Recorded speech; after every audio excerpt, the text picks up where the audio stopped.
Assalamualaikum warahmatullahi wabarakatuh. Alhamdulillahirabbil alamin. Hamdan wa syukran lillah. Asyhadu an la ilaha illallah wahdahu la syarikalah wa asyhadu anna Muhammadan abduhu wa rasuluh sallallahu alaihi wasallam la nabiyya ba'dah. Allahumma shalli wa sallim ala Muhammadin wa ala alihi washabbihi wattabi'ina wattabi'ahum bi ihsanin ila yaumiddin. Qala Allah ta'ala fil Qur'anil Karim. A'udzu billahi minasyaitonir rajim. Bismillahirrahmanirrahim. Inna fi khalqis samawati wal ardi wa ikhtilafil laili wan nahari laayatin liulil albab alladzi yazkurunallaha qiyaman wa qu'udan wa 'ala junubihim wa yatafakkaruna fi khalqis samawati wal ardi. Rabbana ma khalaqta hadza batila subhanaka faqina 'adzabannar. Pemirsa Embun Hati RBTV yang dimuliakan oleh Allah, di pagi hari ini mari kita bersyukur kehadiran Allah Subhanahu wa Ta'ala. Allah sudah menghidupkan kita kembali setelah matinya kita di dalam tidur kita di malam hari tadi. Semoga dengan karunia yang Allah berikan kepada kita, kita bisa memperbaiki kualitas hidup kita, kualitas ibadah kita, dan kualitas ketaatan kita kepada Allah Subhanahu wa Ta'ala. Selawat beriring salam semoga senantiasa tercurah terhadap Nabi Muhammad sallallahu alaihi wasallam. Akhrajan nas minaz zulumati ilan nur au ila siratim mustaqim. Rasulullah sudah berhasil membawa manusia dari manusia yang hidup di dalam kejahilian kepada manusia yang disinari oleh nilai-nilai iman. Itu pun waktunya relatif pendek, hanya lebih kurang 23 tahun. Rasulullah berhasil menggulung kemusyrikan, membentangkan nilai-nilai tauhid, serta menancapkan pilar-pilar iman. Arab yang gersang alamnya, juga gersang dari nilai-nilai spiritual, mampu dibawa oleh Rasul kepada masyarakat yang baldatun thayyibatun wa rabbun ghafur, yang oleh seorang filosof muslim Al-Farabi mengatakan Madinah Al-Fadilah, sebuah negara utama, sebuah negara ideal yang pernah ada di dalam sejarah peradaban manusia. Pemirsa Embun Hati RBTV yang dimuliakan oleh Allah, pada pagi hari ini kita akan membicarakan bagaimana menyeimbangkan antara tafakkur dan tazakkur di dalam Islam untuk melahirkan sebuah keimanan dan kesolehan kita sebagai hamba Allah. Di dalam Ali Imran ayat 191, 92 Allah berfirman, Inna fi khalqis samawati wal ardh, sungguh pada penciptaan langit dan bumi dan silih bergantinya antara malam dan siang terdapat tanda-tanda kebesaran Allah bagi orang yang berfikir. Alladzi yazkurunallaha qiyaman wa qu'udan wa 'ala junubihim wa yatafakkaruna fi khalqis samawati wal ardh. Siapa mereka? Yaitu orang yang ingat kepada Allah di dalam keadaan duduk, di dalam keadaan berbaring, di dalam keadaan berdiri. Kemudian dia bertafakur terhadap penciptaan langit dan bumi. Apa yang dimaksud dengan tafakur?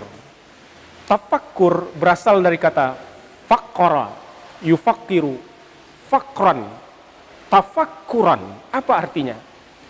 Memikirkan, mengenang, merenungkan, itu dinamakan dengan tafakur. Atau istilah orang Indonesia diistilahkan dengan mengheningkan cipta. Itu artinya untuk mengenang, untuk bertafakur.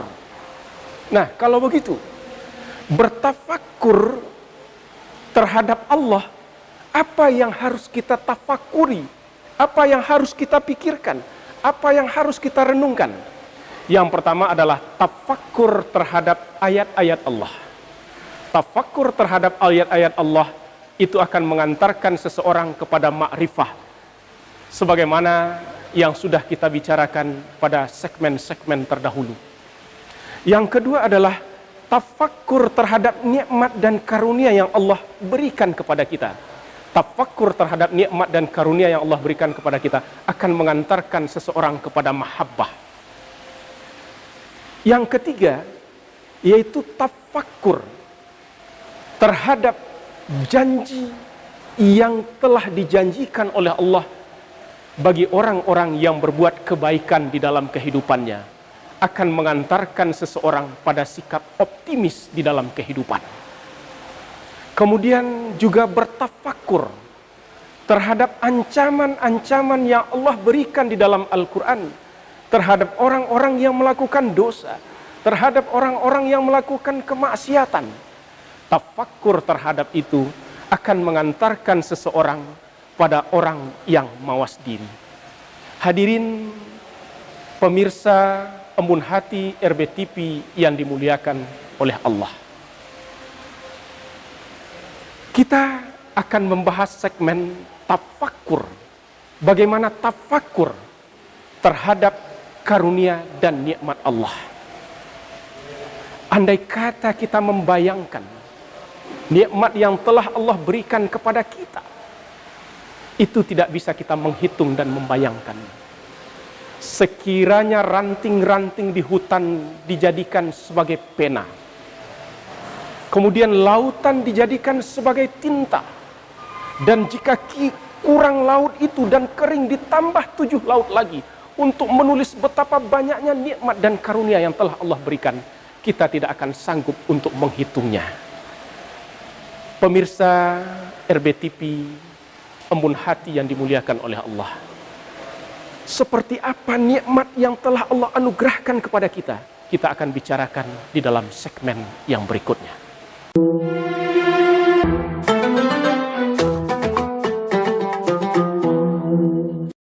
AKRB Jogja, kampus broadcast unggul dan terpercaya. Saya kuliah di AKRB, biaya terjangkau, kualitas bagus, dan fasilitas mendukung. Dari awal saya ingin bekerja di TV nasional, dan sekarang sudah terbukti karena saya kuliah di AKRB. AKRB adalah kampus Diplomatika. Kuliahnya banyak praktek dan cepat lulus. Lulusan AKRB berkualitas dan terbukti alumninya banyak bekerja di media. AKRB, be creative people. Perbarui informasi Anda bersama kami. Kabar seputar DIY dan Jawa Tengah kami rangkum untuk Anda.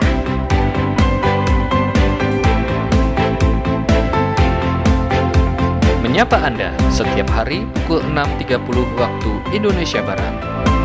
Kabar Jogja, inspiratif dan terpercaya.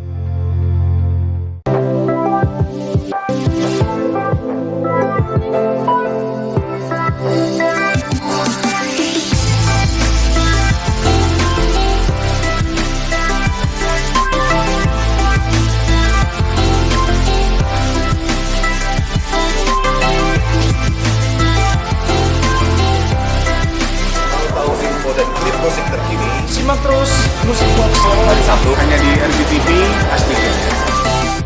Amicom, a private entrepreneurial model university by UNESCO.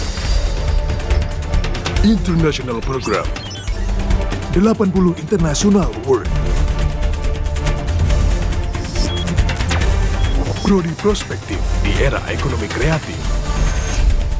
Gold Rem Award dan Grand Prize Sikap. Battle of Surabaya. Universitas Amicom Yogyakarta.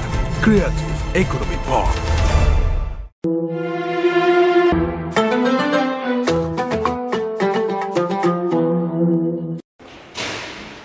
Pemirsa Embun Hati RBTV yang dimuliakan oleh Allah.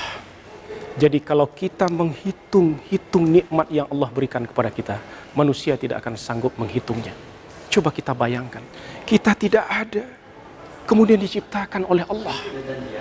Dan Allah menempatkan manusia di permukaan bumi, di mana bumi yang Allah sediakan untuk manusia adalah bumi yang siap pakai. Allah sudah menyediakan segala fasilitas yang menunjang kehidupan manusia. Manusia membutuhkan oksigen untuk bernafas. Lautan lebih banyak dari daratan. Ada plankton-plankton yang menghasilkan oksigen, yang mensuplai untuk kebutuhan manusia. Begitu juga dari tumbuh-tumbuhan. Begitu juga di Jogja ini. Kita bisa membayangkan jika Allah tidak menciptakan yang namanya nangka, maka Jogja bisa kehilangan identitas sebagai kota gudeg. Ini merupakan karunia Allah. Begitu juga jika kita perhatikan kepada diri kita. Setiap atom, setiap sel yang ada di dalam tubuh kita, itu adalah karunia Allah. Jantung kita yang bisa berdenyut dan tidak pernah berhenti, itu merupakan karunia dari Allah. Mata kita, telinga kita, itu merupakan karunia dari Allah. Maka dengan bertafakur terhadap nikmat Allah, bertafakur terhadap karunia Allah,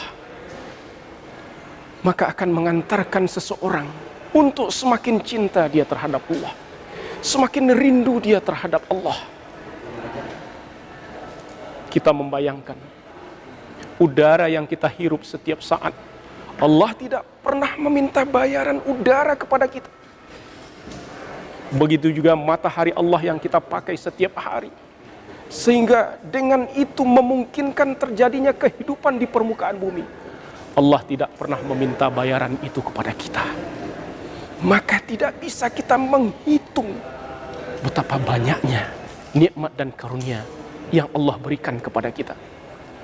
Maka Allah mengatakan orang-orang yang lalai dari karunia itu, bahkan mengancam orang-orang yang lalai dari karunia itu, yang diistilahkan dalam bahasa agama yaitu ghaflah. Allah mengatakan, "Walaqad zara'na li jahannama katsiran minal jinni wal ins, lahum qulubun la yafqahuna biha, wa lahum a'yunun la yubsiruna biha, wa lahum azanun la yasma'una biha. Ulaika kal an'am bal hum adall. Ulaika humul ghafilun." Kebanyakan yang menyebabkan manusia dan jin menjadi penghuni neraka karena lalai terhadap potensi nikmat yang Allah berikan kepadanya.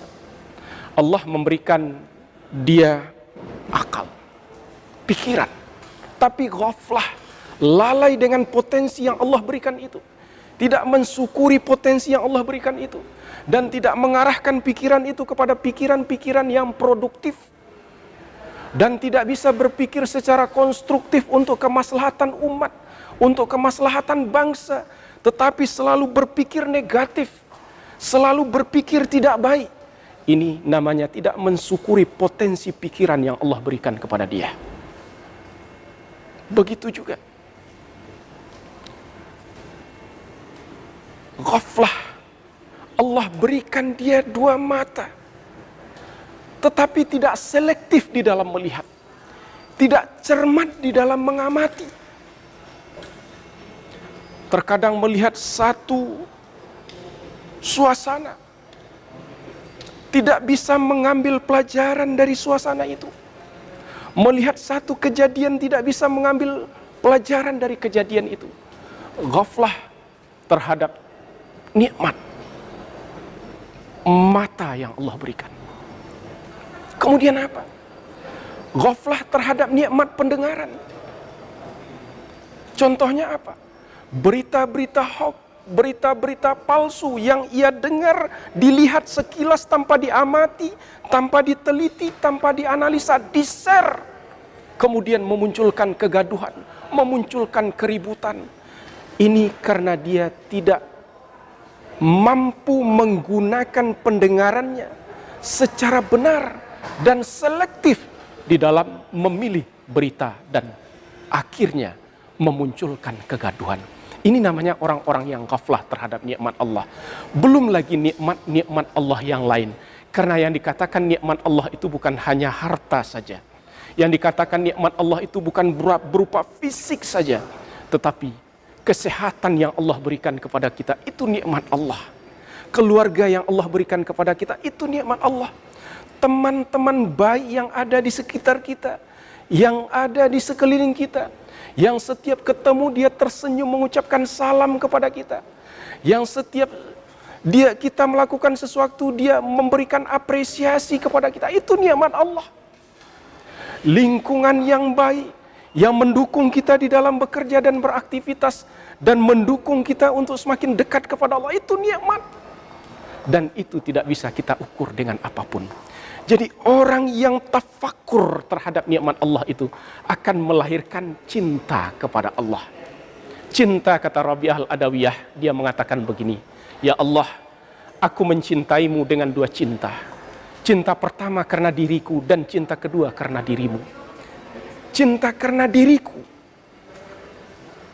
karena hati ini telah dipenuhi oleh rasa cinta dan rindu terhadap Engkau, ya Allah, sehingga tidak ada ruang di hati hamba untuk benci terhadap siapapun, meskipun terhadap setan sekalipun. Itu kata Rabi'ah. Kenapa? Karena relung hati Rabi'ah sudah dipenuhi oleh rasa cinta terhadap Allah, sehingga tidak ada untuk mencari kesalahan orang, tidak ada lagi untuk mencari kelemahan orang, bahkan tidak ada ruang di hatinya untuk benci kepada apapun, karena hati telah dipenuhi oleh rasa cinta terhadap Allah. Kemudian cinta kedua karena dirimu, kata Rabi'ah, karena engkau telah membukakan tabir kebenaran itu kepada hamba. Untuk itu, pemirsa Embun Hati RBTV yang dimuliakan oleh Allah, bagaimana hakikat cinta dalam rangka tafakur terhadap nikmat Allah ini akan kita bicarakan pada segmen berikutnya.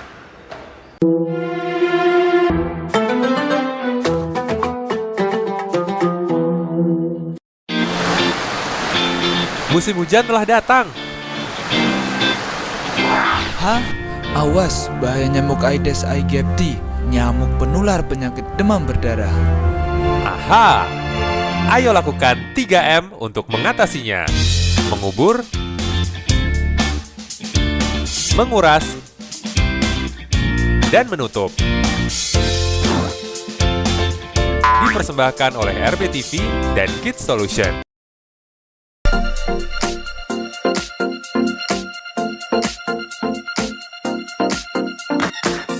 Memakai masker di setiap kegiatan.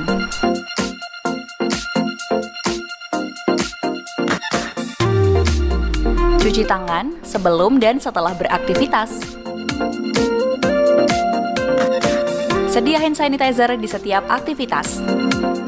Dan selalu jaga jarak.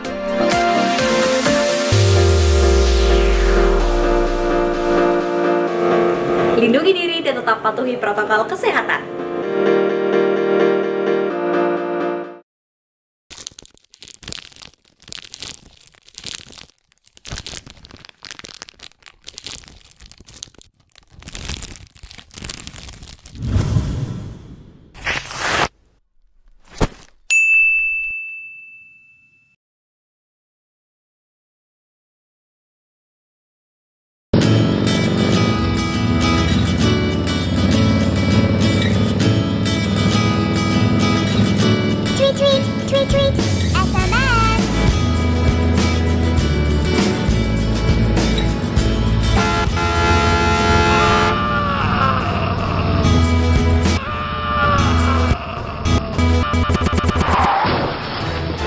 Hentikan berkendara sambil bermain gadget. Bukan hanya kita, tapi semua dalam bahaya. Dipersembahkan oleh RBTV dan Kids Solution.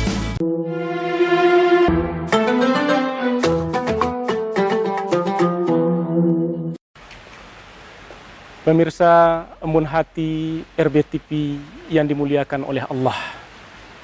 Jadi tafakur terhadap nikmat Allah akan melahirkan cinta yang mendalam terhadap Allah. Ketika cinta itu sudah bergelora di jiwa seorang hamba seperti yang terjadi pada Rabi'ah, dia tidak lagi berharap apapun kepada sesuatu yang ia cintai kecuali ridho dan kasih sayangnya. Contoh begini, ada seorang pemuda dan pemudi sedang duduk di taman. Kita lewat ke taman tersebut sekitar jam 7 pagi. Kita sudah pergi ke Maliboro, pergi ke tempat lain, melakukan aktivitas-aktivitas seharian penuh. Sore, kita kembali ke taman yang sama. Kita masih menemukan pemuda ini dan seorang perempuan tadi bersama pemudanya di situ. Bagi kita waktu yang berlalu sudah sekian lama habis. Tetapi bagi mereka waktu berlalu baru sekitar 10 menit atau 1 jam. Kenapa? Karena dimensinya berada pada dimensi cinta. Bukan berada pada dimensi waktu real. Orang yang sedang dimabuk oleh rasa cinta, dimensi waktu itu berbeda dengan kita. Sehingga waktu berlalu tidak terasa. Itu suatu bukti dia sedang dimabuk oleh rasa cinta. Juga begitu. Seseorang yang sudah merasa cinta terhadap Allah, merasa rindu terhadap Allah, maka perintah-perintah Allah itu bukan beban lagi bagi dia. Beribadah kepada Allah itu merupakan sebuah kenikmatan yang luar biasa yang membuat batinnya, jiwanya tenang dan tentram.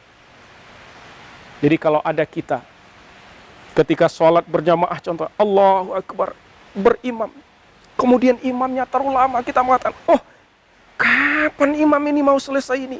Kok lama sekali ini imam ini? Bahkan ketika masjid ini terlalu lama, kita akan pindah ke masjid lain, cari yang lebih pendek. Bahkan kalau bisa yang lebih pendek lagi. Bahkan kalau bisa yang penting ayat alif lam mim, alif lam ra zalikal kitabu, langsung rukuk. Itu yang kita inginkan. Kenapa? Karena kita tidak berada pada dimensi cinta. Tetapi kalau orang sudah berada pada dimensi cinta terhadap Allah, ibadah itu merupakan kita sedang bermunajat dengan zat yang kita cintai. Kita sedang duduk di hadapannya. Kita sedang sujud di hadapannya, bersungkuh di hadapannya. Sehingga waktu berlalu tidak terasa. Kenapa ada orang, Rasulullah contohnya. Kenapa kaki beliau sampai bengkak karena lamanya berdiri di malam hari untuk tahajud. Karena sudah berada pada dimensi cinta. Bagi kita barangkali sudah berjam-jam waktu berlalu. Tapi bagi Rasul barangkali belum 10 menit waktu berlalu. Karena beliau melaksanakan ibadah itu dengan manifestasi rasa cinta dan rindu beliau terhadap Allah. Jadi itu tafakur terhadap karunia Allah itu kita akan sadar bahwa semua yang kita miliki, bahwa semua yang kita peroleh ini bukan milik kita. Semua adalah titipan dari Allah. Lambat apakah kita yang meninggalkannya atau dia yang akan meninggalkan kita. Maka untuk itu dengan tafakur itu betapa maha kuasanya Allah, betapa maha agungnya Allah, sehingga rasa cinta dan rindu yang mendalam itu akan lahir karena kita bertafakur terhadap nikmat dan karunia Allah tadi. Yang ketiga, yaitu tafakur terhadap janji Allah bagi orang-orang yang berbuat kebaikan, yaitu surga yang telah Allah janjikan bagi mereka. Qul a'unabbi'ukum bi khairin min zalikum lilladzina taqaw 'inda rabbihim jannatun tajri min tahtihal anhar khalidina fiha wa azwajum mutahharatun wa ridwanun minallah. Ini surga yang dijanjikan bagi orang-orang bertakwa yang mengalir sungai-sungai di bawahnya. Mereka mendapat keridhaan dari Allah. Azwajum mutahharatun, istri-istri yang selalu dalam keadaan suci. Sehingga apa? Ada rasa optimis dalam hidup manusia. Andai kata pun dia di dunia ini belum berhasil untuk menjalankan tugas dia sebagai manusia, tetapi dia tetap melakukan itu. Kenapa? Karena tugas dia sebagai manusia bukan untuk berhasil, tetapi adalah untuk melakukan tindakan. Keberhasilan itu adalah urusan Allah. Maka saya mencontohkan begini. Sebuah tempat maksiat yang pakai penangkal petir punya peluang untuk selamat ketimbang sebuah tempat ibadah yang tanpa penangkal petir. Kemudian orang bertanya, Ustaz, kalau Allah ingin menyelamatkan masjid bagaimana? Justru tempat maksiat yang dihancurkan oleh Allah. Jangan kita mengurusi apa yang menjadi pekerjaan Allah, tapi urusilah apa yang menjadi urusan manusia yang telah ditetapkan oleh Allah. Berusaha itu urusan manusia, bekerja itu urusan manusia. Allah sudah memberikan harapan bagi kita. Kalau kita bekerja tidak berhasil pun bukan tidak bernilai di sisi Allah. Kalau kita bekerja pun tidak berhasil menurut ukuran kita, menurut ukuran manusia. Sementara kita sudah melakukan yang terbaik sesuai dengan kemampuan dan potensi yang kita lakukan. Allah tetap akan memberikan imbalan terhadap apa yang kita lakukan. Maka dengan adanya merenung kita, bertafakur kita terhadap janji yang telah dijanjikan oleh Allah, akan muncul sikap optimis di dalam kehidupan. Kenapa? Yang membuat orang itu merugi baik di dunia maupun di akhirat karena hilangnya sikap optimis, sehingga pesimis di dalam hidup, bahkan juga bersifat pesimis terhadap rahmat Allah. Ada sebuah cerita begini. Ada seorang pemuda itu terjebak di dalam ruang pendingin sebuah kapal. Kemudian karena dia merasa kedinginan di dalam ruangan tadi, dia mengatakan, wah, dinginnya udara di dalam ruangan ini akan menyebabkan saya mati. Kemudian dia menulis di dinding ruang pendingin tadi, dia mengatakan, dinginnya udara di dalam ini sudah masuk ke tulang sumsumku, hampir-hampir saya tidak bisa bernafas. 15 menit berikut lagi dia menulis, kalau dinginnya seperti ini, bisa-bisa saya tidak bisa bertahan di dalam ruangan ini. Jangan-jangan ini merupakan tulisan saya yang terakhir. Setelah itu, ternyata betul mati pemuda ini. Betul bahwa setiap yang bernyawa pasti mati, itu takdir. Tetapi dia berputus asa terhadap rahmat Allah. Allah juga mengatakan, Ana inda zamni abdi bi, saya sebagaimana prasangka hambaku. Nah, ketika regu penyelamat datang, dibuka ruang pendingin kapal tadi, diukur suhu yang ada di dalamnya. Ternyata suhu yang ada di dalam tersebut tidak akan menyebabkan orang mati. Apa yang menyebabkan pemuda tadi mati? Karena dia berputus asa terhadap rahmat Allah, bersikap pesimis dan tidak optimis. Itu yang menyebabkan dia menjadi mati di ruang tadi. Hadirin pemirsa Embun Hati RBTV yang dimuliakan oleh Allah. Jadi, dengan kita bertafakur betapa Allah telah menjanjikan betapa banyak karunia, keistimewaan, kemuliaan yang Allah janjikan terhadap orang-orang yang berbuat baik, yang bertafakur terhadap janji Allah itu, akan muncul sifat optimis di dalam hidupnya. Ada sebuah syair di dalam bahasa Bantulnya kira-kira begini. The butterfly that hover around the lamp until it died is more admirable than mouse a dark tunnel. Seekor kupu-kupu yang terbang mengitari lampu, kemudian dia mati. Itu jauh lebih mulia daripada seekor tikus yang bersembunyi di lorong yang gelap.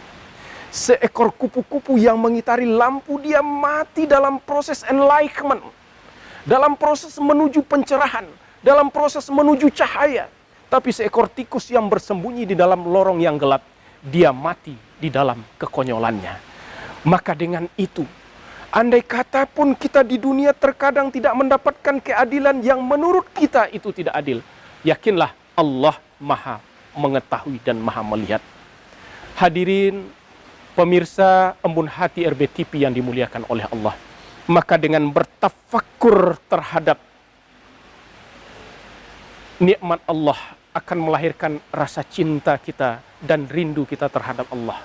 Kemudian bertafakur terhadap janji-janji Allah, surga yang Allah janjikan bagi orang berbuat baik, akan melahirkan sikap optimis dan semangat kita dalam beribadah kepada Allah.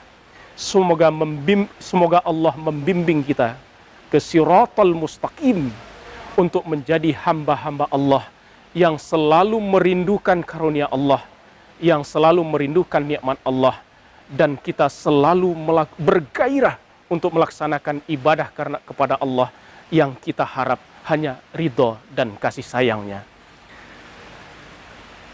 Demikian yang bisa kami sampaikan pada pagi hari ini.